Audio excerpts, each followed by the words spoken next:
Don't panic about your Robinhood 1099 DAs. If you've opened yours and the numbers looked way higher than expected, that doesn't automatically mean you owe more tax. Let's cover what's really going on.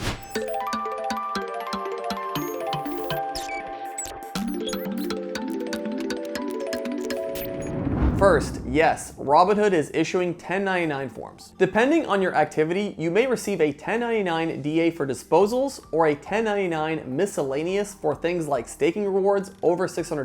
The 1099 miscellaneous is usually straightforward. The 1099 DA is where the confusion starts. Your 1099 DA includes your personal details, your digital asset name, quantity, dates, and proceeds. But here's the key. For 2025 transactions, exchanges are not required to report cost basis to the IRS. So in many cases, your 1099 DA is reporting gross proceeds, not your actual capital gain or loss. That's why gains can look massively inflated. We need to understand the difference between covered and non-covered assets. Covered assets are assets you acquire and hold entirely on Robinhood and later sell there. Starting with 2026 transactions, your exchange will be required to report both proceeds and cost basis for those assets. Non-covered assets include crypto acquired before January 1st, 2026, or any crypto transferred into your exchange from another exchange or external wallet. For those assets, your exchange is not required to report cost basis. The form may show proceeds, but the cost basis field may be blank or say non-covered. That doesn't mean your cost basis is zero. It means the exchange isn't reporting it. This is why you do not need to amend your 1099 DA just to add cost basis for your 2025 return. Robinhood will not report cost basis to the IRS for 2025 transactions, even if you try to update it inside your account. So here's what you should do. First, download your form. You can find your 1099 DA in your taxes or history section of your account. Once you have it, don't blindly copy the numbers into your tax return.